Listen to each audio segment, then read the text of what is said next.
Usher's not blocking, but it also... Oh, and Cam for the 4th turn in a row takes Oh my god. 3 damage from the Mana Crit.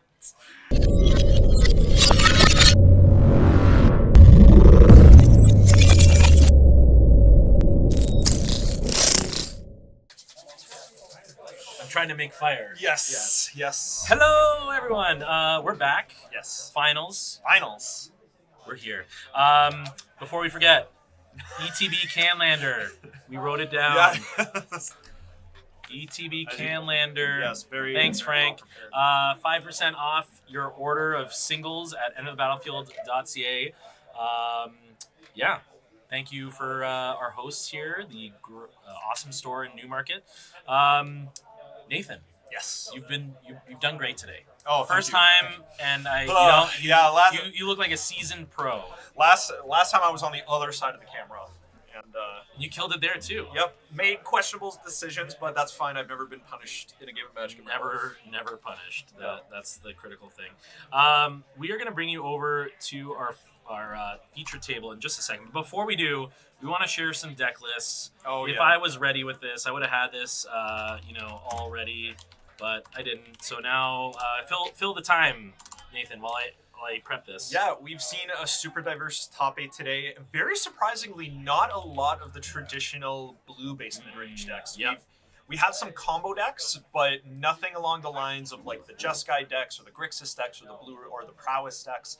It's all been it's been very counterspell light, to be honest. Aside from maybe Will's deck, that's probably the main one, which was more of like a Seeker Walk creature combo deck. But into the matchup, we have Death and Taxes on one side with Cam, and then we have Mardu Lowrange with Dave. If I was either players, I would personally want to be sitting in Dave's seat, mainly because Death and Taxes hates removal, especially the red-based removal in this format, where you are going to be getting so many deal 1 damage effects, like just getting rid of like the Ocelot's Prides and the Thalias and all the 2/1s in the deck. So I think the earnest is going to be on Cam to find some card advantage to get over Dave, to be able to maybe replay some of the cards from the graveyard and to get ahead of Dave's removal with things like Mother of Runes, or is he on Luris in his Death and Taxes? I sorry. Keep talking about Dave's deck. Yeah. No problem. Dave's deck's really cool. It's the way I personally like to play Magic, so I might be a tad bit biased. Also, and we'll see how it goes. Dave is definitely in his element in a red-black based deck. I don't think I've ever seen Dave not play a red-black decks, whether it's Jund or Mardu. I don't think I've seen Grixis that much out of him. And then Cam has been a very versatile player at these events. Pretty much playing something whatever different every their time. heart desires. Last time was he on? I've seen him on Seeker Walk before, but I don't. Valakut? I'm not. Oh yes, that's right. You were on Valakut last time. Yeah, that was the Scape Shift deck. Yeah. So, just a jack of all trades with Cam. Yeah, we don't talk about the Valakut situation. That was a 6-land Valakut. Oopsie doopsie. My heart last. Yeah, no worries, but Cam playing very, very well today, and I think our players are ready. Yeah, we're gonna send it over to them right now. Yes. So as we heard from them, they are both on full 7, so no one having mulliganed, which always a good time to, or good to see that. Like, want to have a good fair Magic, as it should be. Yeah. I have just sent Dave a message that he can start. Is he paying attention to his phone? It looks like he's not. Let me go and tell him. Hold on. I will also tell him to reset the life total.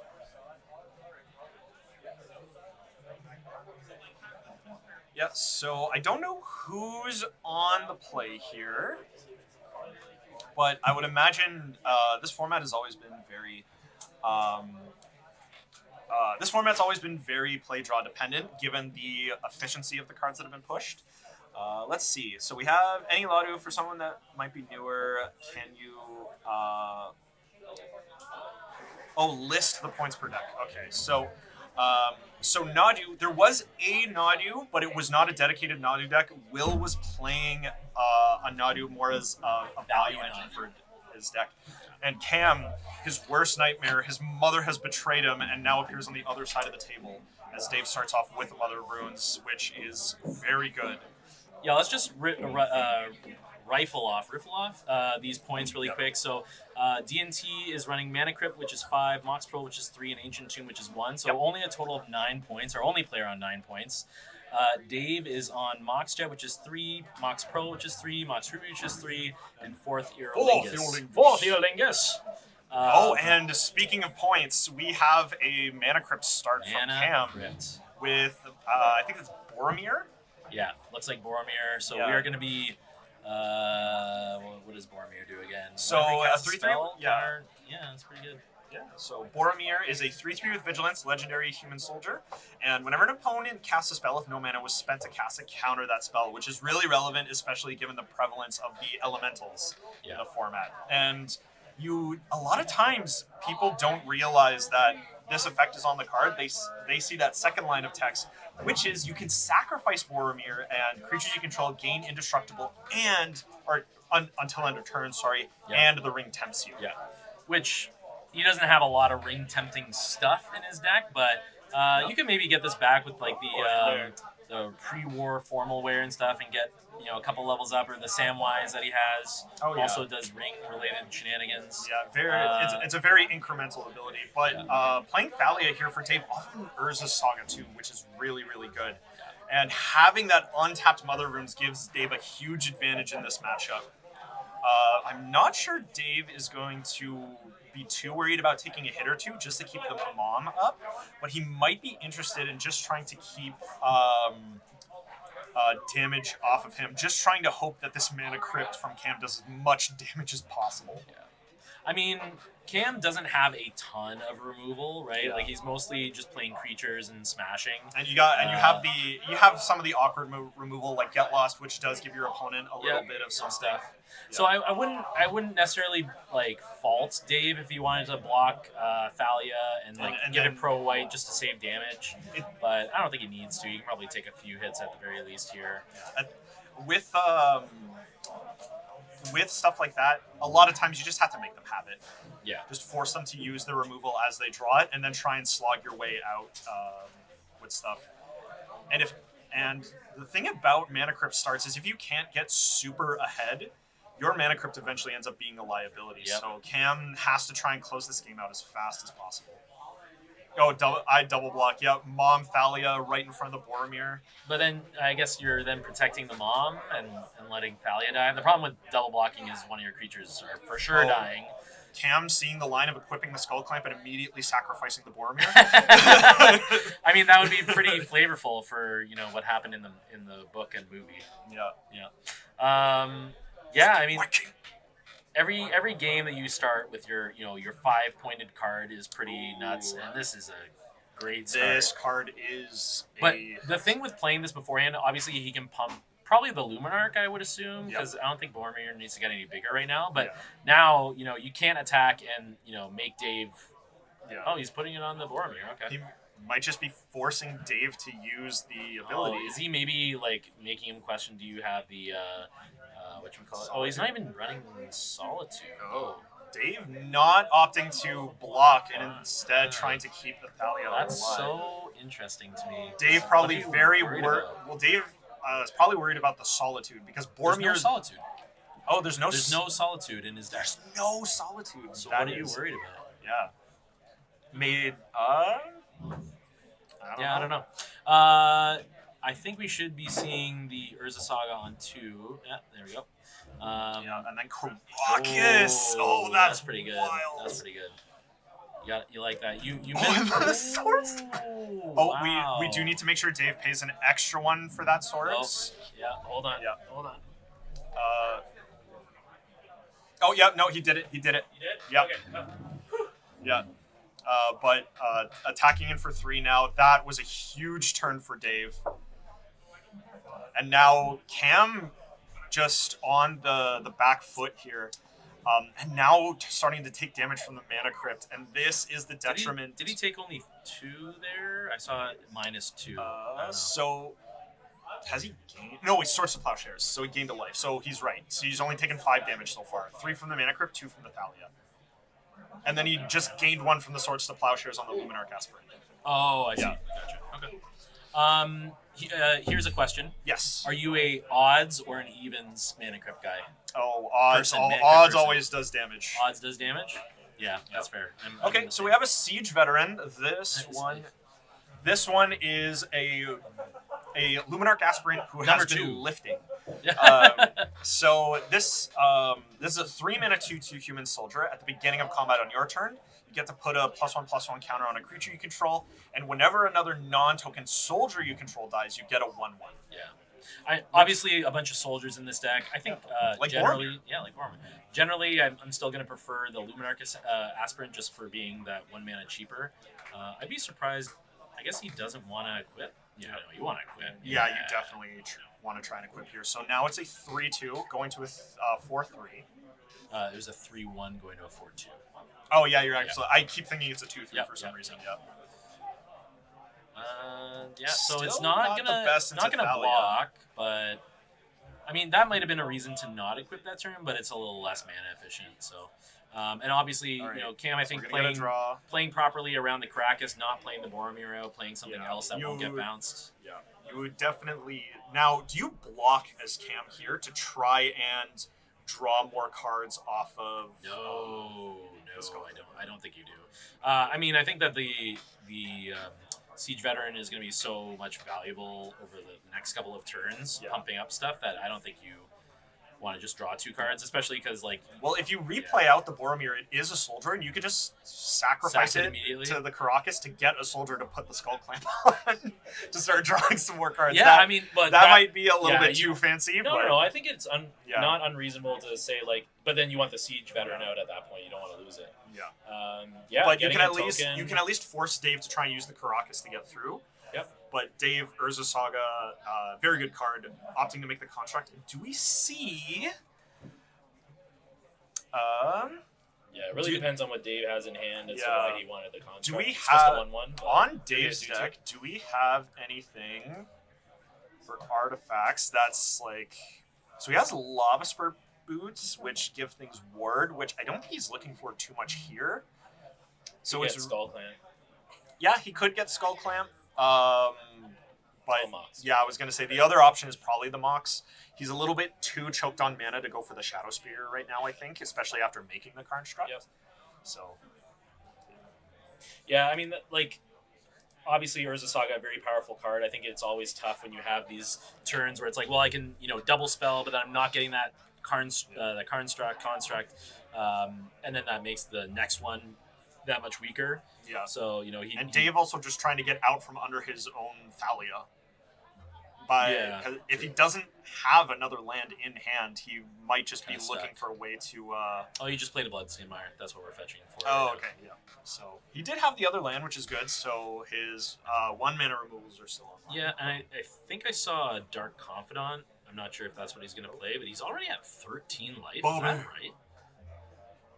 13. Yeah, well, he I guess. shot. So he Yeah, shocked he his. took that Boromir hit. Yeah, so Yeah. he shocked the Sacred Foundry for the mom initially. Yep, and this is the Dark Confidant. All right. Well, I'd like to point out that Dave is running Cauldron Complete. Yeah, why So not? It is possible for Dave to just goozle himself here. So With the Dark Confidant. Yeah, Yeah, so it is Mana Crypt versus Dark Confidant here, the reverse race. Yeah. Who can kill themselves first? Yeah. This is like that South Park episode where the kids don't want to play baseball anymore. Yeah. Oh, Oh, he went the up. other way. Dave is giving his opponent 3 life. Oh, can we please? There you go. Is there a way to give Mana Crypt lifelink? Is it actually deal damage? I think it does say deal damage. Mana up at the top. Crypt, there you go. Deals 3 damage. Yep. So if you could get you Turn it into a creature and then make that creature have lifelink? Yeah. Yeah. Yeah. Turn it into a creature with power toughness equal to its casting cost and destroy it. Destroy it? Yep, perfect. We did it. All right. So Cam definitely in the tank here. I would say Cam is on the back foot. He's not out of it yet, but he's definitely behind on board. We know that there's a Boromir in hand, but I don't think you're playing Boromir here into the Caracas. You can play it into the tapped Caracas, but it's still very awkward. With lifelink gains, isn't that literally the? Unfortunately, isn't there a card that does that? Like Caustic Bronco is kind of like, well, it deals the damage to your opponent. There's not a gain life one, but there is one that does it to opponents. Is the gain life one? It's the white and blue creature. Remember that? I think it has to hit a player though. Oh, Daxos of Melodus? That's kind of like that. Yeah. No, it was a Kifkin. It was the white blue Kifkin hybrid card from Eventide. I'll find it. What in the enchant wordle is this?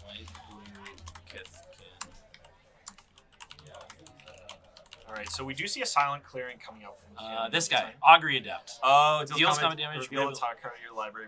You gain life. Yeah, Augury Adept, baby. Steal of the God Hand is the enchantment that I think if it's white, it gets lifelink, and if it's blue, it gets flying. Yeah. And plus one per thing. Per color. Yeah. Anyway. Okay. Line Sash. Yep, that's not bad. Being able to mess with Dave's graveyard is pretty good, and it also puts some meat on the battlefield for Cam to hide behind while he's looking to dig his way out of lots of things for him to exile in Dave's yard right now. He's got the Bloodstained Mire, the Urza Saga. What's the last card that I forget what that was? Oh, that was the swords. That was the sword. Yeah. So nothing that you'd want to exile for the purpose of. I'm not sure if Cam wants to do too much to Dave's graveyard at the moment. What he might be waiting to do is crack the silent clearing. Oh. Nope. Oh, he's doing it with the extra mana. He's using the extra mana. That's right. Okay. So never mind. We can do both. We can do all the things. I guess he can beef up the soldier to a 4/3 or 5. Yep. 4/3. The problem is does he want to swing here? 5/2. I don't think so. I think he's playing a little bit from behind. And so he probably needs to. You kind of have to. Back. Yeah, you have to hope the Cauldron. Especially because the mom is in play, right? Yeah. But then I don't. Yeah. A Magic the Gathering card. Yeah, usually. Nope. Is it? I think it's Usher. Usher. Yeah. Usher of the Fallen. This card's actually really sweet, even though I haven't seen the boast ability used too much. But these snowball 1-drops are always really, really good. So we're just beefing up the soldier, Soldier Boy, Siege Veteran. Yeah. Oh, is it a Spirit Soldier? Is Usher a soldier? Usher's Spirit Warrior. Oh, so sad. And Lion Sash. It's a warrior, fighter, berserker. Lion Sash is a cat. Yeah, equipment cat. Oh, and then an Unearth from Dave. Very kind of awkward into the Lion Sash, but it does have cycling, so. I mean, I think Dave is just glad not to hit the Cauldron Complete. Oh, that's a good one. Is it the Cauldron Complete? Oh, no, it's the Liliana. Which does require him to tap out for it because he has to pay for the Thalia tax, but that kills the Lion Sash, which is, I think, a pretty big deal. All right, so he does go for the Lily the Last Hope. Yeah, the longer this game goes on, Spazzy Whack Job, and I'm calling this because that's this person's name in chat, not just calling him that, or calling them that. The combination of Mom making something unblockable and Cam just taking potentially 3 damage for every turn can add up. Yeah, there goes the Lion Sash. Yeah, I'm gonna just ask Dave to quickly pay one more for the Caracas. Oh yeah. Go. Yeah. I don't know. I think I might have preferred. I see where Cam was coming from, not wanting to waste the colorless mana last turn with the silent clearing activation. I would have maybe preferred having a 3-power Sash using the silent clearing and the planes to taking 3 again. Yeah, and we tap the Krakus. We're good. Taking 3 from the Mana Crypt there, pretty big deal. But yeah, having the Lion Sash as a 3/3 would have meant that the Liliana could have only taken out the Usher, which is still annoying, but I think Lion Sash being killed off is a pretty big game here. Yeah, and that the Mana Crypt having dealt 9 damage to him so far. Yeah, Mana Crypt is Dave's win condition. Yeah, but that's the downside when it does come to cards like that. Yep. For sure. Is Cam wasn't able to pull far enough ahead to be able to leverage the mana advantage, and now he's sitting at a huge detriment trying to race against his own cards, which is never the spot you want to be in. Yeah. You know what I'm sad about? We didn't see the Hero of Bladehold. Hero of Oxenridge. Sorry. Is that in Dave's deck, or was that in Aristocrats? That was in the Gruul Monsters deck. It was in the Gruul Monsters deck. Yeah. Gruul Monsters got knocked out in round 1, so unfortunately no Hero of Oxenridge for us. Old school. Yeah. And there you can see Cam going right into the tank, trying to figure out the outs, trying to figure out the angles. The ins, the outs, the sidewayses. Facing down a Mom and a Lily, just looking more and more not hopeless, as he's not quite out of it yet, but the clock is ticking pretty fast. I mean, Hero of Bladehold I don't think is unreasonable. Oh, no, not at all. But Hero of Oxenridge is definitely a more out there choice. I mean, okay, if you're Cam, are you just like kind of hoping and praying that Dave goes Cauldron Complete into 5-drop off the Dark into Confidant? Solitude? Yeah. Your Cam, that is an out if Cam could just hold a few turns and Dave doesn't do anything to his Dark Confidant. So he goes for the Boromir. There's the Boromir. Well, this would force Dave to tax his mana, and Cam just might not have anything else. So I'm definitely putting a counter on my Usher, I think, in this case. Yeah. I don't want that getting eaten by a Liliana activation. Well, so you can... Oh, he's... Okay, we're just gonna... so he's going onto the Boromir. Yes. That's smart. I like that. So you can... Now I would put a counter onto my Usher. Yes. Because what I thought was going to happen was Cam was going to put... Oh, he's going right for the Lily. Okay. Wait, did we miss the counter? I think we missed the counter at the beginning of combat. Oh, that is... Unfortunately, it's not really something we can go back and rewind, I think. Or do you want me to... No, I mean, that's a miss trigger, right? Yeah, miss trigger is... Oh, wait. Oh, yeah, there we go, him to do it. Okay. Yeah. Allowing Cam to put the counter on. Yep. Fair enough. Good guy, Dave. Good guy, Dave. Really have to wonder why no Solitude. Yeah, I mean... Yeah. And you don't even need to pop the Mom here. I would just throw the Construct under the bus on the Siege Veteran and then have Thalia first strike the Usher. Yeah. Oh, okay, so he goes to sacrifice. And now we give Pro. Yeah, that makes sense. Yeah. And now we get to... are we going to remember the ring? What are we ringing? Someone put a ring on that. If you liked it, then you should have put a ring on it. Yep. Oh, and we forgot the token from the Siege Veteran. There's so many things happening. Yeah. Okay, well, they're still talking about it, so just give them a second. Yeah. Yeah. Ring tempts you. Boromir is a soldier, so. I mean, to be fair, that extra paragraph on Siege Veteran, I don't know how it comes up. I don't know if it's a mistrigger. Well, Boromir, no, because it's part of the resolution of the ability.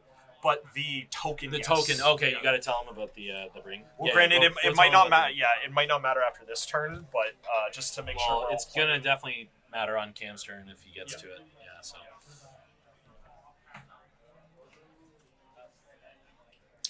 All right, so we're seeing a Dark Confidant flip a 0 cost, a land, which is great for Dave. Dave also, I think, wanted that mana quite badly, or can always use it. So. The counter not going on the Usher just means that it can die to Liliana, which, I don't know. For me, anyway, I don't think I would have wanted that to be eaten so easily, but... Very notably, with Dave having a Caracas in play, for those who are unfamiliar with the Ring Tempts You, it turns it legendary. I mean, but he's just going to kill it with a Lily, right? Yeah, he can. Yeah. Which is what I was saying. I thought the counter was going on the Usher, so we couldn't just eat the Lily. I think that's what Dave was. He just pointed to his Caracas. So because when I was there, Cam said, "Oh, I could put it on my Siege Veteran," and then he thought about it for a second. Yeah, so. That would have been devastating if he did that. Yeah. Yeah, we're just killing that. Yeah. So technically, we are on level 1 of the ring. The ring. Yeah. But.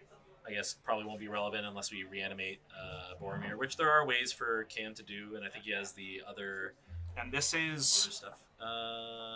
Luris. Oh, that's gross. My goodness. I mean, he doesn't have anything to get with it right now, but now he's just clocking Cam, and Cam is.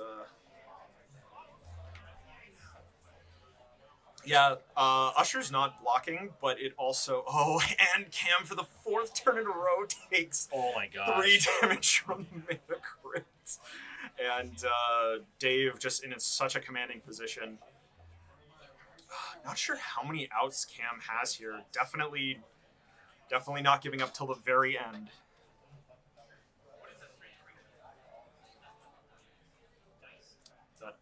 That Siege Veteran should be untapped, but I'm sure they'll figure that out once they get to I assume that we're just shortcutting. Yeah, not a big deal. Do we attack with Mom here to see if Crypt kills, or do we play it safe? I mean, I think you're at a commanding position regardless. I think in this position now, where Cam is at 1, you can try and force the issue. But I guess we'll see what Cam does on this turn. I think they were suggesting, like, on that last turn, you count on them taking the 3 damage and dying. Yeah. I don't think you do. I think you just... Because if they didn't, then it would be at... Cam would be at 4, and that's maybe risky, right? And then he gets a Shadow Spear, goes all the way up. You don't have a Mom anymore. Yeah, I don't think it would have been necessary to do that. So it goes the Siege Veteran with the Clamp on it, and that's a Dryad Militant? Yes.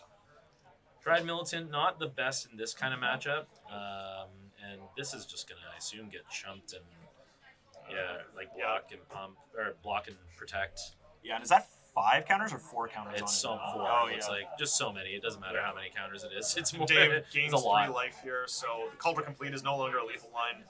And that's a Wasteland. Wasteland. Dave keeps hitting really good ones, too.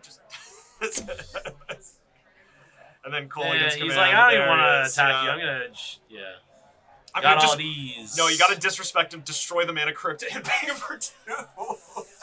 Yeah. All right, so that a very commanding game from Dave there in game 1, despite the Mana Crypt start. Yeah, I mean, Mana Crypt, obviously a very good way to start your game off. Yeah. I think the problem with it, like we saw there, is Cam didn't really have any opportunity to get very much ahead of Dave. Yeah. And as a result, the Mana Crypt just took him down for so many life points, and wasn't able to kind of climb out of that. And honestly, I think that the Mom made it so that it was very difficult for Cam to get any damage. He couldn't trade even with his advantage. Dave going Mom, and especially Dave being on the play, because if Dave has Mom on turn 2, it's much riskier for him. Yes, absolutely. Let's take a quick look at Dave's deck here as well. So I guess, Dave, you're on the draw now. Obviously, any mock start is great. I think this is the turn or the game where Cam definitely wants to get the Mana Crypt start. I obviously hope that Dave doesn't get the Caracas against his legendary creature, right? That was also problematic last game, as we saw it. I don't know. I was thinking going into this that Cam maybe having some generally larger creatures maybe that he'd be favored. And he even got the start that he wanted, which was a protection creature off of fast to get ahead of Dave. But that's kind of the double-edged sword of Mana Crypt that we do see sometimes when you can't push your advantage hard enough, and you just end up with rotting to your own Mana Crypts. Yeah. But that's why we have games 2 and potentially 3, with the players now moving there. Let's come back to the booth. Hello, everyone. Thanks for joining us. This is we're heading into Game 2 of our finals at Enter the Battlefield, Canada's Canadian Highlander Invitational. If you're in the area, hope that you can come by. Lots of good stuff going on in the shop. Give me a solid high 5. Yeah, we got, and not necessarily today either, but we have all different kinds of games happening in the shop here. Nathan and I, just friends of the store, so to speak. Magic, Yu-Gi-Oh, Pokemon, Lorcana. We got miniature games. We got D&D going on here. There's board game nights. Lots of different stuff for any locals to come out and enjoy. This place is poppin'. Poppin'. Always poppin'. If you come here on a pre-release weekend or when there's some big events happening, it's jam-packed, but lots of room, good people, good time. So yeah, come on out if you can. And even if you can't come out, if you want to get some cards, do yourself a favor, use ETB Canlander for 5% off your singles order on enterthebattlefield.ca. I think until tomorrow evening, you can take advantage of that. So yeah, we've been loving having you folks here. And pre-release next week with Duskmorn, some cool cards coming out of there. I'm generally a fan of the whole vibe. Some of the cards where it's I have this photon gun. I'm not sure how I feel about that, or the chainsaw. Oh yeah, in Magic feels a little strange, but it's cool. Different strokes for different folks. Check out the set with chainsaws and TVs and Yeah, I don't know. It's a little weird, but anyway, let's get back to our feature table. So as you can see here, Dave, 1 win in the best of 3 versus Cam. Dave, definitely a longtime grinder of the format. I, as a personal friend of Dave, I've flown across the continent with this man before and would do it again in a heartbeat. He is my personal vote for my rooting, but Cam definitely deserves to be here as well. Solid. Oh, wait. Ooh, Gemstone Caverns. Let's yes! go. Thanks, Frank. Yeah. Also, shout out to Frank for being a stellar dude. He wants all the garbage. The recycling, I suppose. Frank, employee of the store, not just friend of the store. Employee of the store. Of the year. Of the whole time. Help us get the stream going, up and running, all the things set up. When things broke early on, they can't see us right now. So, yeah, Frank gave you all a thumbs up. Section 31 telling us they were just at the store. Awesome. You should have said hi. I can't believe you didn't. How dare you? Now, people saw Dave start with a land there. That is Gemstone Caverns for stealing the play. Yeah, so essentially what Gemstone Caverns is if you are not on the play and it's in your starting hand, you can exile a card from your hand to have it enter with a luck counter, and then it's basically a rainbow land for the rest of the game.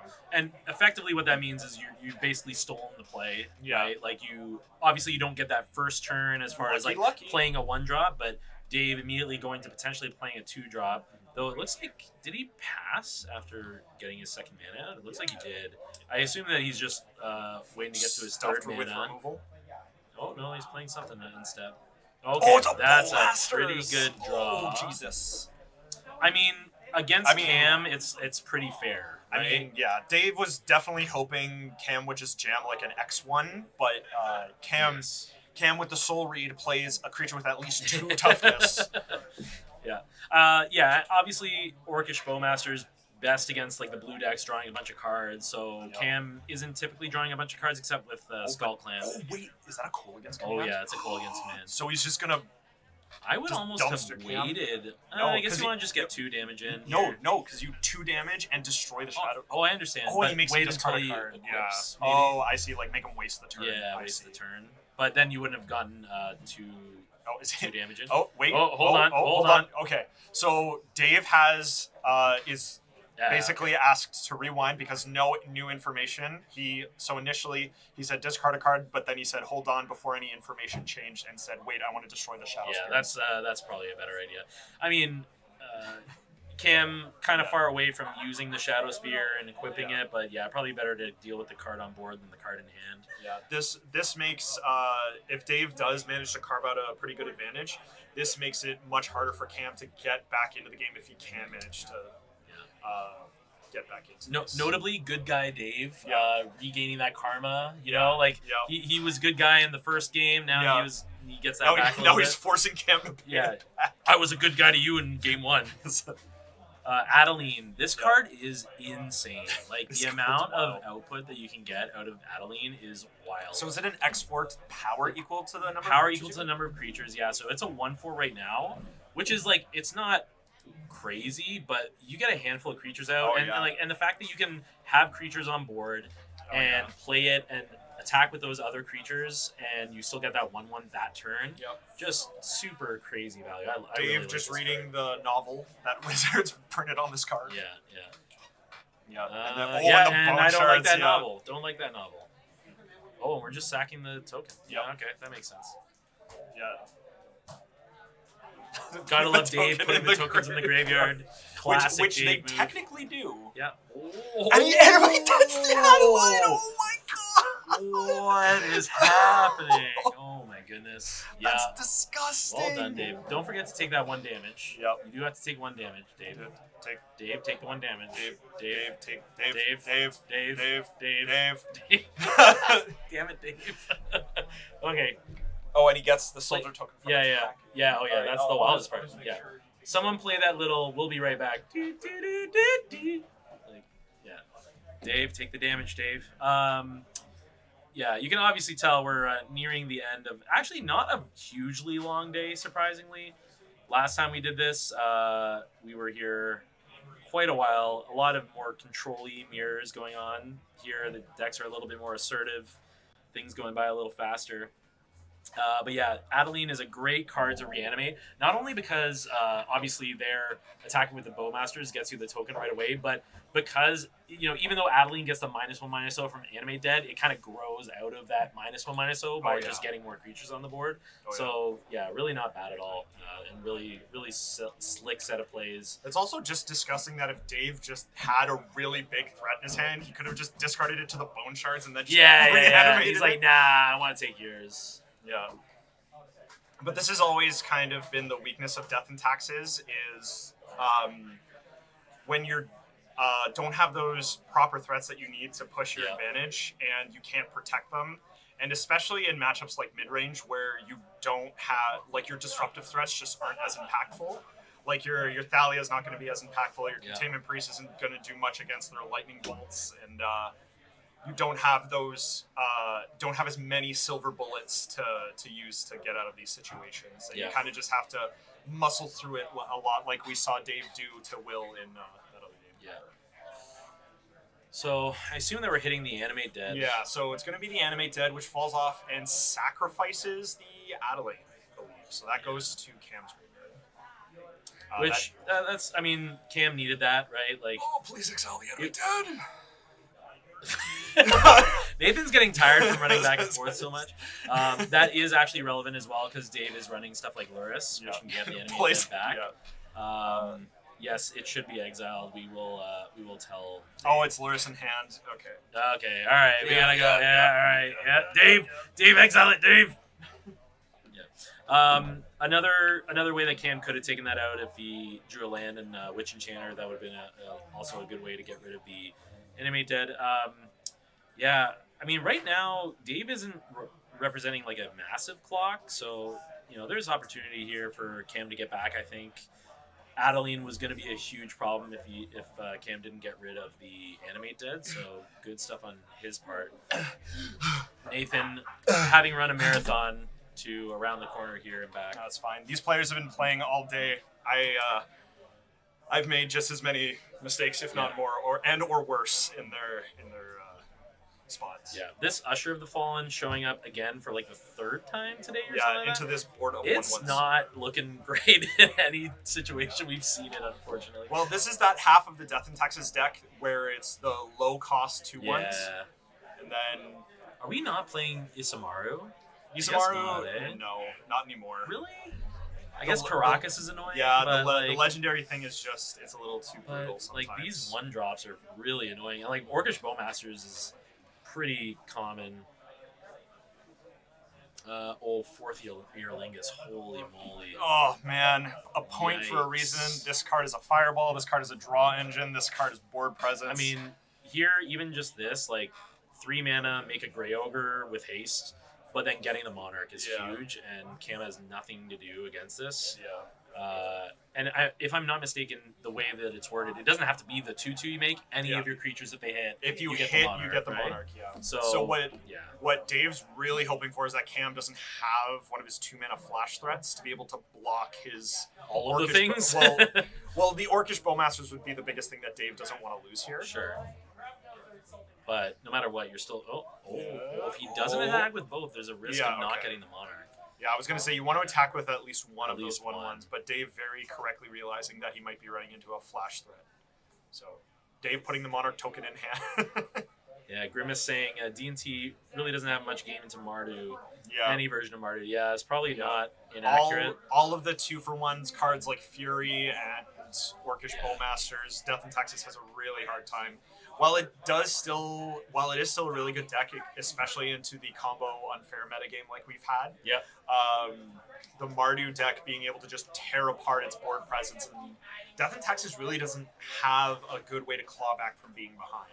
I mean, I think this is a pretty classic example of like the deck that's even a bit slower is advantage, right? Like Cam is not an insanely fast deck, but it's certainly a pretty fast deck, and then Dave still has a bunch of low, cheap threats, but it's just a bit slower, a bit more control-y, a bit more mid-range or low-range in this case.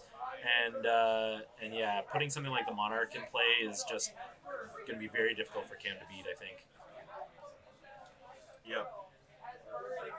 as a legacy D&T player for a few years, I can definitely attest to it. Just feels so bad when you're behind because you don't have a lot of way to draw cards. But however, Death and Taxes is one of the best decks at getting ahead and staying ahead in the early turns, with its fast mana, with its interaction, with its taxing and stacks type of effects. But like we see here, with so much removal to pick apart Death and Taxes' game plan, it's very hard for Cam to stay in the driver's seat when Dave has so many things he can do about it.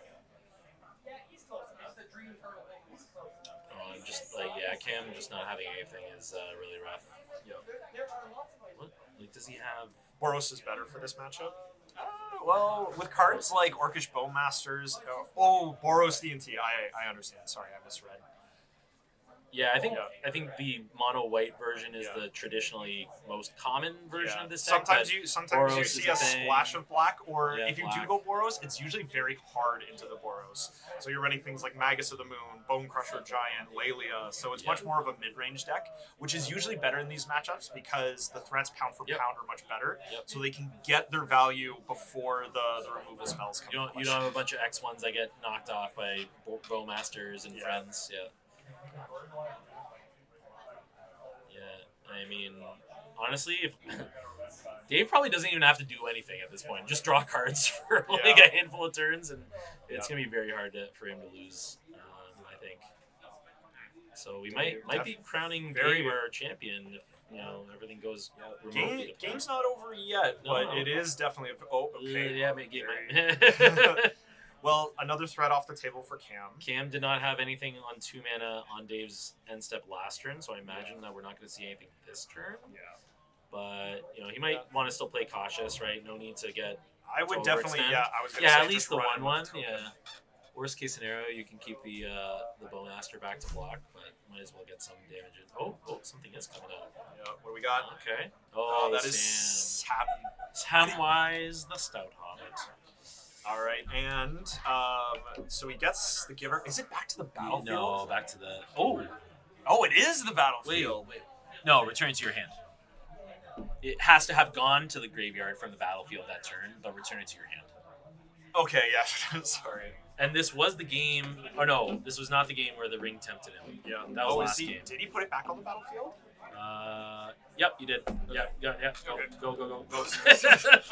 Put it back put it in your hand. Yeah. Well, they might just be. He's reading it right now, so let's just make sure that Dave isn't just waiting for. It to no, resolve. he's blocking with it. Okay, Go. Hold on. Wait. No. You. Go. Sorry, folks. Hold on. We're gonna correct this.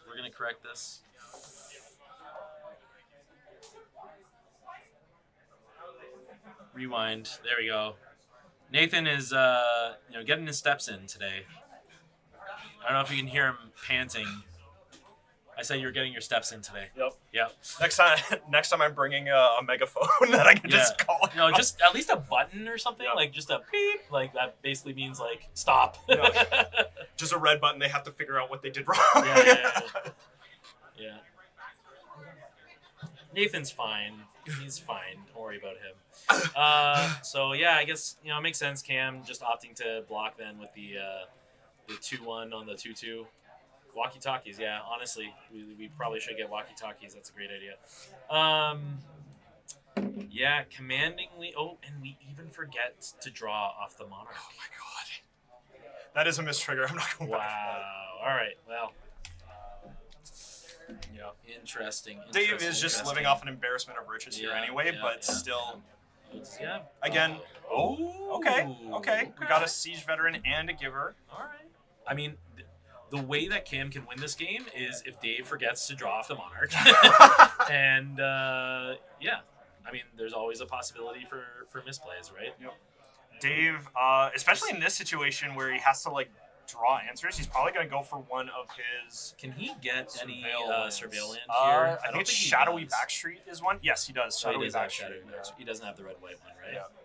That is Elegant Parlor. He does not, no. So just Shadowy Backstreet. No, only the Rakdos one. Yeah, right. And he did get it, so yeah. Yeah, and this is especially, again... again where the These surveil lands lands are so good. I really need to get them. I don't have any of them. I got my set of one-ups. Nice. Yep. I surveil as far as the eye can see. All right. Well, for the folks joining us just now, we are in the finals of our Invitational Canadian Highlander tournament at Enter the Battlefield Newmarket in Canada. If you are interested, go to enterthebattlefield.ca and use promo code ETB Canlander for 5% off your MTG singles order until tomorrow evening. I think I saw Takanuma in hand for Dave. I'm not sure about Confluence or Luris. Oh yeah, Confluence and Thalia, Heretic Cathar, I think. We're about to find out. I think it is Thalia. I think it is Thalia 2. Yeah, Thalia, Heretic Cathar. That's what I said. Oh no, Thalia 1. Yes. Well, sorry, Thalia 2 mana. Oh, 2 mana Thalia. Yeah. So Thalia like Thalia 2, and then Thalia 3 is the big Thalia. Oh, I thought you meant Thalia 2 as in the second Thalia. And he gives the Shadow Spirit of Thalia, that's really good. Yeah, but now he's just gonna please remember your moment trigger. He might forget. Oh, he remembered it. Goodness. He remembered it. Okay. Dave wearing the crown like a champion. This is But if he holds on to it, he might be wearing the crown of the store. Ooh. Yeah, but Cam still isn't out of it. He's stabilized on board a little bit. Dave not. What? So Cam drew a silent clearing and immediately cracked it. And Dave reminded him about Orcish Bowmasters, so he's going to get a token out from of his the graveyard. graveyard. Perfect. Just like we drew it up, and just damaging him. Yeah, I mean, that makes sense. There's nothing for him to kill right now. Well, Cam has stabilized on board for the time being, so if there's going to be a time for him to try and come back, it's going to be now. But I don't know what Cam could draw. It's really tough for him to get in there. Is there a 3-mana destroy all your opponent's creatures, discard their cards, take the Monarch card? You're looking at the wrong deck. Oh, okay. Pre-war Formal Wear wouldn't be bad. Get the Adelaide back? Yeah, Adeline. Well, except the token just gets chumped by Thalia. Yeah, that's fair. Cave of the Frost Dragon? We're not quite there yet. The One Ring? One Ring might not be bad, but with Cam so far behind, he might just White Plume. White Plume Adventurer. White Plume, that's true. Because if he can get White Plume Adventurer and basically stave off some kind of attacks, or even if like Dave has to attack in with everything to like take the initiative, then maybe Cam can attack back and take the Monarch and the initiative, and so like, basically it gets interesting. Cam is looking for a way to either get through to take the Monarch, or look for a way to start gaining an advantage. And honestly, a lot of the cards we mentioned, Thalia's in play. Yeah.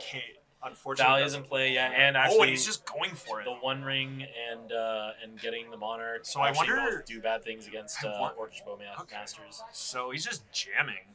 So does he have Fortitude? So Flare of Fortitude. Flare of Fortitude, yeah. But that would require him to sacrifice a creature he's attacking with. Right. So this is a little weird. Dave opting to chump block for the safe play,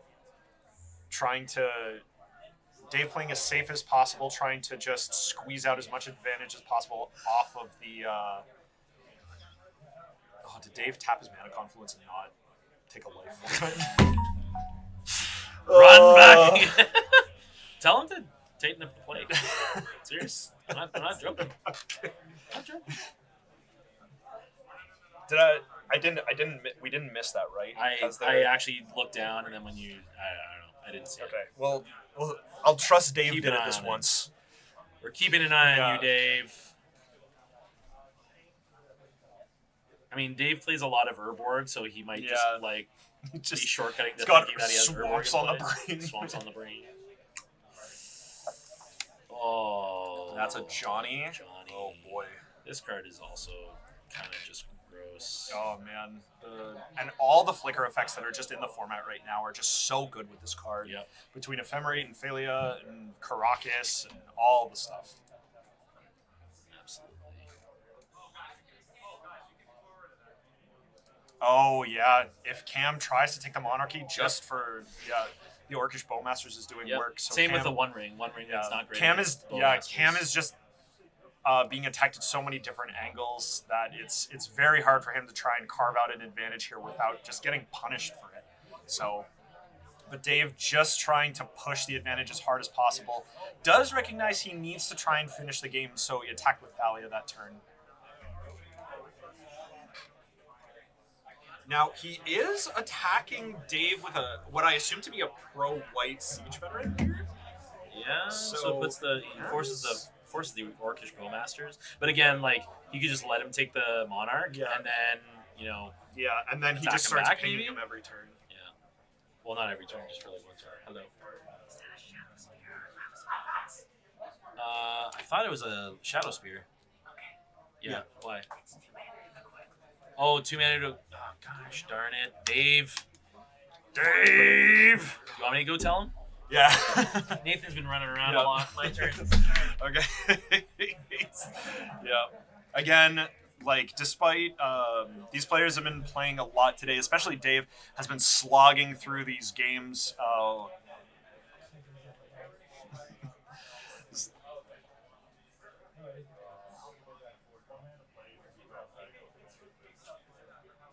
Yeah, okay. Please lose the life. Please lose the life. Okay. Dave, don't do that to me.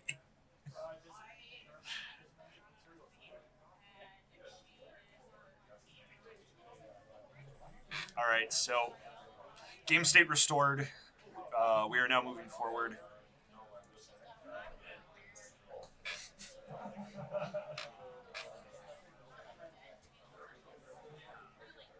Well, I just felt like I was talking to my child and giving him a scolding. Yeah. So a stern scolding. No problem.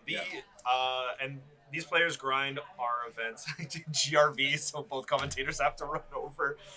Yeah, we'll wait for 2 GRVs so Adam can run over and remind Cam. I'll run over and remind Dave.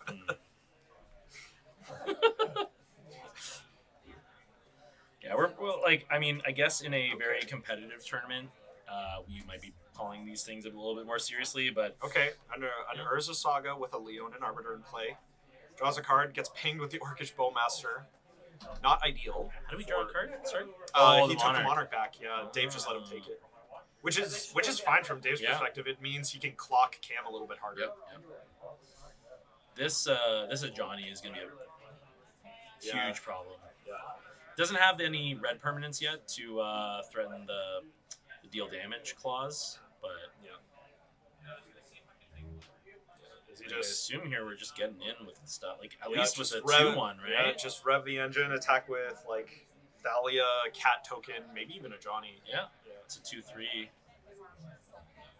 Oh, he's just Dave's sending in the idiots. Yeah. I mean, he's at 6. Yeah. So this is pretty problematic. Yeah. Nate, Cam is nodding, seeing what's to be done. So Cam blocks Thalia, and it's still 6 damage. So unless Cam has something in his hand that takes something out of play, this might be it, ladies and gentlemen. Path to Exile would be, or something like that. Path Swords would probably be the one he's looking for. Oh, reaching. And Get Lost? Does it Get Lost? What do we? Yeah, it is the Get Lost. Yep. So that is an instant speed, destroy target creature, enchantment, or planeswalker. Its controller creates 2 map tokens. I can't wait for Dave to put those map tokens in the graveyard. I can't wait for Dave to make those map tokens. Yeah. Okay, there we go. Okay. There you go. I imagine we'll see map written on these things in a second, or maybe Dave will draw Dora, the Explorer. Yep. No. Declining to draw Dora, the Explorer on these. I can't believe this. Yeah. At least draw a map from Dora the Explorer. And then I assume that we're blocking the Orcish Bowmasters here, right? 1, 2, 3, just 4. Take go to 4. 1. No, you take 4. Go to 2. No, he takes 5. Oh, sorry. The cat is a 2-1. Right. Yeah. I think you go to 1, right? Oh no, because Dave can just crack the maps, explore, and No, it's not. It's not instant speed. You can only do it at sorcery speed. Oh, you can only map. Yeah. Okay, sorry, Map. I was not very involved in the Caverns of Exploring. Yeah. Map is only sorcery speed. Yeah, for those that don't know, maps are basically a trinket artifact created by a bunch of cards from the And he Ixalan had to get the fancy art that doesn't Yep. have the reminder text. Yeah. They say pay 1, tap, sacrifice the map, target creature explores, which means you look at the top card of your library or reveal it. Sorry, if it's a non-land, you put a +1/+1 counter on the creature, and then you can bin it if you want. It's up to you. And if it's a land, you just get to put it in your hand. But Cam that's has only done at sorcery speed. So yeah, this is what I think I thought would happen, which is. Yeah. So Dave. But Oh. he. Oh. All right, Dave. What are we doing Show me the here? gold. Show me the money. Nope. So he's playing Playing land. a land. Legal. He doesn't have a lot going on. Oh, is that, okay, so that's Takanuma. Oh no, he can Takanuma the Bowmaster. Oh, Takanuma to kill him. Yeah. Does he see the line? Oh, yeah, he's, so he has three, he's saying, yeah, it's only Takanuma. 3. Yeah, that's the end of the tournament Oh, right nice. here, Well, unless something Dave hasn't- crazy happens. Dave hasn't finished it just yet. He needs to see the line. Well, I mean, Cam has no cards. Yeah. Bowmaster. I'm gonna play it pink here, is what Dave is likely saying. Cam has broken the tablet. Why? Oh no, I think Cam went to press it and he accidentally did it out, and there it is. Wow. Dave, winner. Winner. A Mardu dinner. Hello. Incredible. Ugh. That was a clinic. I'm Dave so put on a thirsty after clinic. running. Yeah, I mean, definitely helped him. I think definitely had the upper hand in that matchup. Yes. Mardu versus D&T. Yeah. It sounds like some folks in the chat as well. One toughness creatures versus Orcish efficient- Bowmasters. versus damage based removal spells. Artifacts and creatures versus Kolaghan's command. Gross. That was still great, powerful Magic. We saw some cool things happen. All that talk Wednesday of him scrubbing out. Yeah, I know, right? Well, he did face off against the Mardu mirror in the first round, so that's that true. could have gone either way. And like we Some- said earlier, it was a crazy And some match. very good matchups for Dave today too. Yeah. Because Dave doesn't have, from what I saw, aside from a lot of hand attack, doesn't have a lot of disruptive elements for those combo based decks. So Right. the fact that his interaction was like very on point today was Just chef's kiss. Oh yeah. We are going to probably put it on pause for a few minutes here, Yep. and then bring in Dave for a little like Winner interview. Yeah. You know, I'll let you take care of that. He'll be sitting in my seat. Oh, okay. Yep. Sure. And then Either way. let we him can maybe fit all 3. Yep. We have a lot of Yep. room back here. Last time we did not. This time we have more room. I will cradle Dave like a Like a baby. Yeah. Like a baby. In any, we'll keep you here. We'll keep you here. That way Yeah. we can say bye later. Yep. But we'll give you folks a few minutes to grab a drink, grab a snack, order cards at 5% off on enterthebattlefield.ca with the promo code ETB Canlander. You can do that over the next few minutes while we take a short break here. Yep. Dave looking traumatized after a few hours of magic. Dave always looking traumatized. No. So give us a few minutes here, folks. We'll be right back after these short messages. See you in a bit. David Vance! Okay, we had a slight If anybody was wondering Air- who won, David Vance. David Vance! Woo! Yeah. Congratulations, Dave. Thank you. Yeah, it was good stuff. Well- Nice guy, well Dave. done, Pays well off. done. Being a nice guy Yeah. sometimes does pay off, right? Yeah. You get to take backseat your Kolaghan's command sometimes. Exactly. Yeah. No, that was good. I mean, like we were talking to the chat saying how, we like to play it as high a level as possible, but like we don't go Yeah. too hard It's- on it. and- So, yeah. we didn't have a judge today. We Yeah. had the past 2 times we had a table judge. That's and right, yeah. That might have helped with Yeah. a little bit of the slop. The slop. I had slop. I know, I Yeah, understand. that's okay. That's okay. We also did have some. I think that there were some missed triggers there, but all good in the end. All's well that ends well. I only have so many steps in me. Yeah. Yeah. Let's quickly flip it over to the bracket here, and then we're gonna get a bit of a breakdown from Dave on how the day went, Yeah. how the tournament went. So yeah, Dave, the store champion, So- winner of the season 3 invitational. So yeah, tell us about the I think- journey. I think every match was like me versus some sort of creature deck. Yeah. Mhm. Yeah. So like, How do you feel in that kind of a matchup?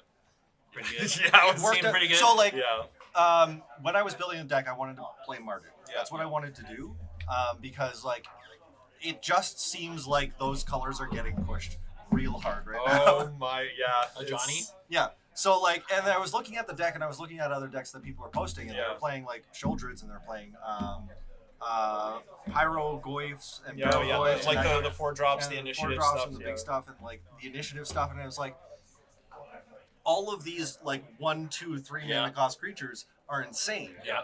And it just seems that if I play a triple mox deck, I can go beneath everyone, and that's kind of just how it worked today. So like round 1, I was playing against aristocrats. And we heard about what happened in game 3. Yeah. We heard about what happened. I told the audience. So like, and it seemed like they would get Dan would get something down that was like okay, and then I'd play or I'd play like Ajani, or I'd play like Sorin or something else, and it's just like it just seemed like the cards I was playing were just way better.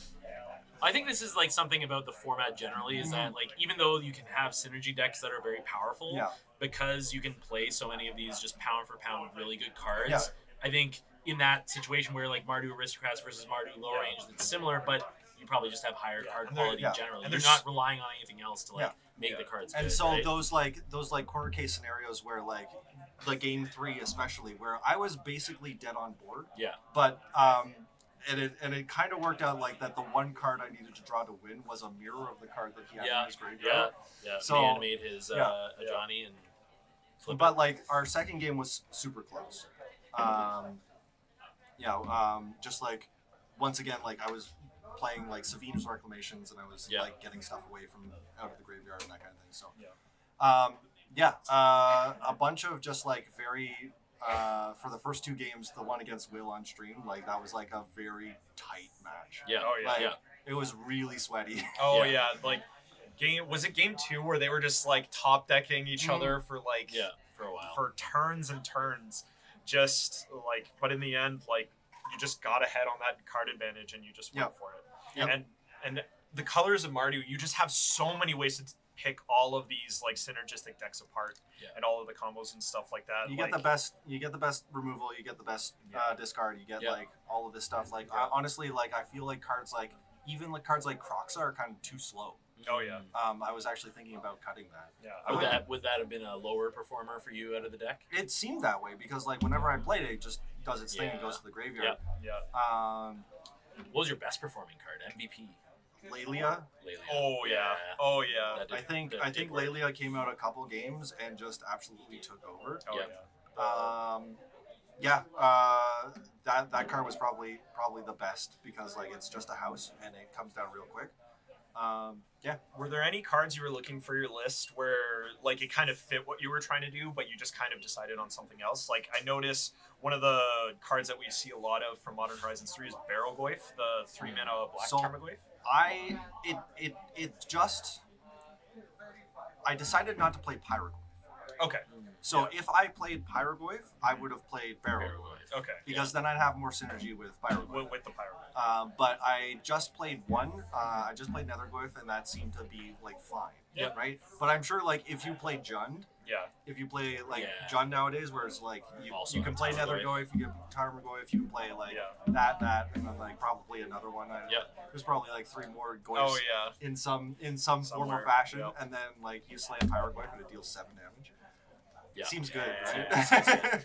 Was there any decks in this top 8 that you did not face against that you were worried about playing against, like Tinker, Citadel, or the Paradox honestly, Academy? I was kind of worried about playing Eric.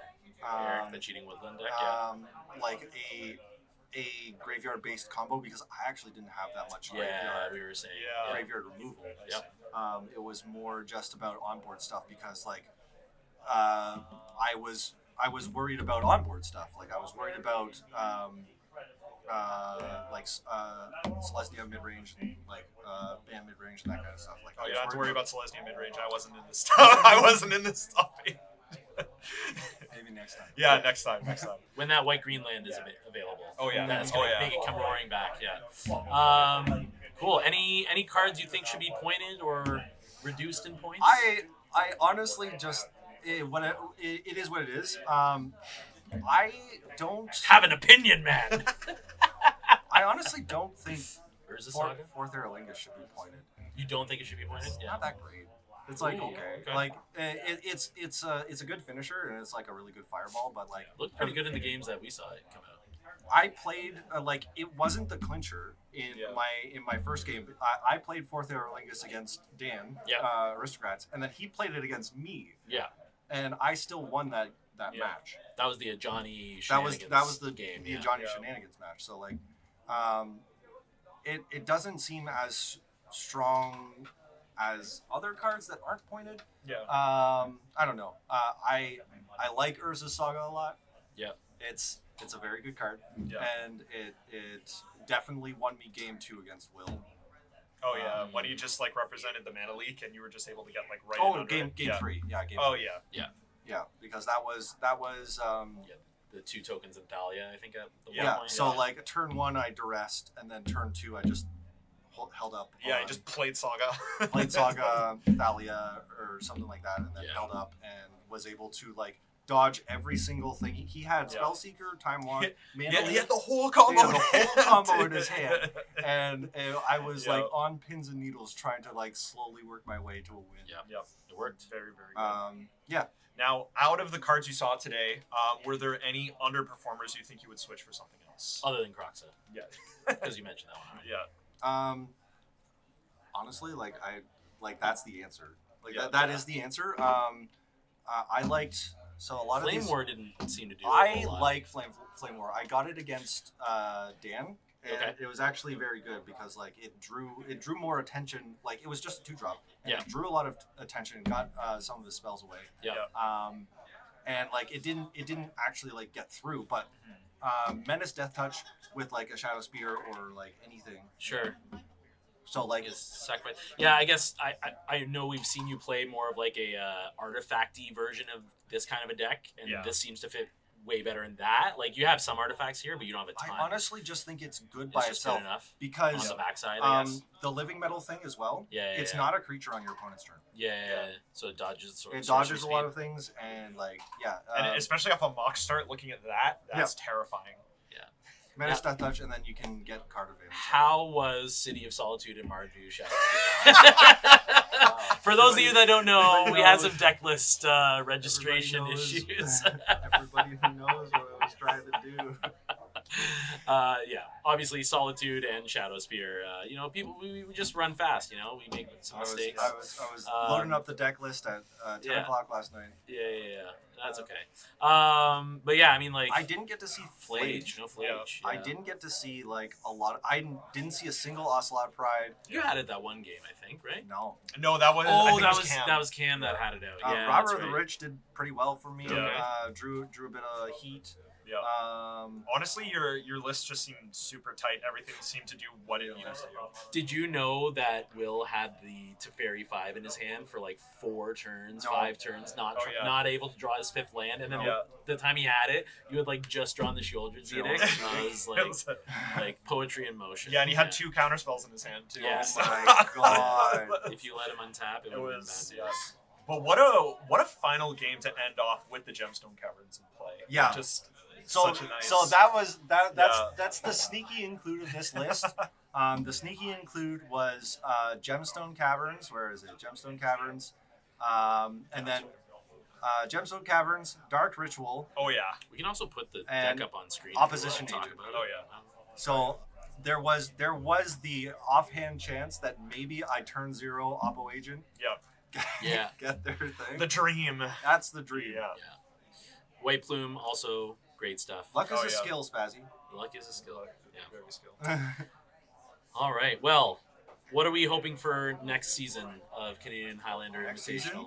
Get more people in. More people?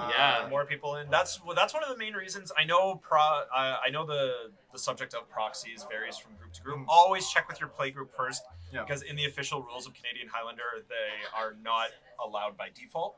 But each play group is different. We just really value having the community come out, growing the community, giving everyone a chance to play, which is why we do allow it. But it is not in the official rules of Canadian Highlander. That is very important to note. Please check with any play groups you look to join. But I know quite a few play groups do allow some proxies. It's tough. It's tough. You can't really find. Especially for like the power. Cheap boxes out in the wild. Any nowadays, and like since I have been sort of like brought into the triple mox deck. That's kind of That's kind of all I want to. It's basically all I want to play. I want to play turn. I want to play turn 1, 2 drops and 3 drops. You're gonna be so sad if they ever point them to 4. Whatever. Yeah. I'll play them anyway. So I'll for those that don't know, we do. We originally allowed. I think it was just 10 proxies. Yes. Yeah. And then now it's like we proxy. allow full proxies. It's so much easier and it's much easier to manage. Yeah. We are going to start. So the next season, we've still been just like running a couple of weekly tournaments, testing out the full proxy rule. So we haven't actually started our new league yet, but we will start that soon. Yeah. So if you're in the area, please come out. Is that still gonna be like once monthly kind of? I wanna actually make it bi-monthly. So twice a month. 2 weeks. Twice a month. Nice. Yeah, I don't get out all that much because I got 3 kids. It's tough. I'm spending out a lot of the brownie points to even be here today. But hopefully you folks appreciated it. And yes, it's roughly every 6 months. Roughly. Yeah, roughly. Yeah. Cool. Dave, congratulations again, man. Yeah, dude. It was, Thanks to see you. Thanks for coming out. Thanks Yeah, for No problem. commentating. It was super fun. Yeah. Yeah. I think we're gonna have maybe Dave and Frank. Me and Frank are gonna do a close. We're gonna go away for like 2 minutes. I'm gonna 2 minutes. I'm gonna wrestle Frank away from whatever he's doing, and we'll get back here in just a second. So Cool. All right, chill out, thanks, chill out. folks. We'll be back in 1 minute. Bye! You haven't seen me all stream. Saw you, though. yeah, Yeah. I took it. Yeah, you did. Yeah. Congratulations. It's going to be fun. What's up, Spazzy? Thanks for hanging out. I feel like you've been here all day, Yeah. so that's sick. Hopefully it was entertaining. I can't wait to edit it into a bunch of videos showing the reigning of Dave. Finally, Yeah. after 3 events, I finally took one. I wish you had a trophy. Nah, just Here, like have this piece of paper.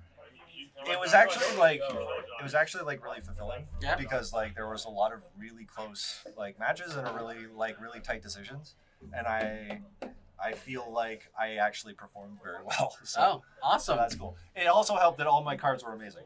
True. Your deck was very cool. Rick told me about one that wasn't on stream. Yeah. Where you killed somebody immediately with a Johnny. Yeah.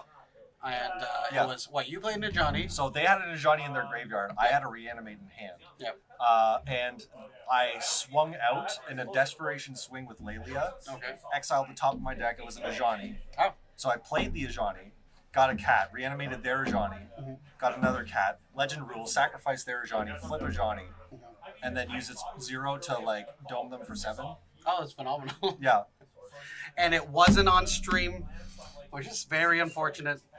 It's better that way. But it adds to the mystery. if anyone's watching and can make an animated recreation of what happened, do it. Yes, Pazzy, get on it. But yes, thank you all. Takanuma, yeah, for Bowmasters, yeah. But thank you all Those for guys. being here. And Yeah. I want to say thank you to our hosts, Yeah, our, absolutely. our So- commentators today. Nathan, Adam, Champs, like everyone, I was away for a week, so everyone kind of like stepped up short notice, which is why this was a little bit more scrambly than our usual ones. I apologize. I'm usually part of the organizing team that does this stuff, and so I kind of like dropped the ball a couple. No, honestly, aside from the microphone issue that we had right at the beginning, I don't think there were any hiccups. Oh yeah, it's more just organization. Oh, it was fine. Yeah. They don't need to know about that. We're perfect. Dave's perfect. You're perfect. Look at him. He's perfect. You You the viewer. You were perfect right there. And if you enjoyed everything, like, comment, subscribe, follow us, hit the bells, all that jazz. If you're on TikTok, we're putting out more TikToks soon. And anything else you want to say, Dave? No, Cool. very good. Well, So You like- our Discord.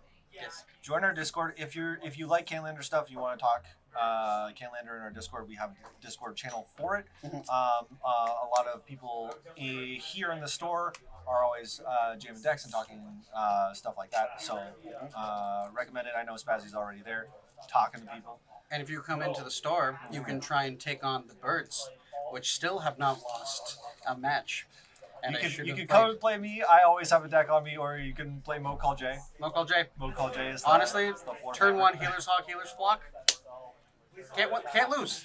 Can't lose. It's really hard to beat a turn 1 Phyrexian Vindicator. Yeah, that was a good one too. Yeah. Black Lotus is a hell of a card. Black Lotus is a hell of a card. Yeah. Anyways, yeah. Maybe I'll play this season.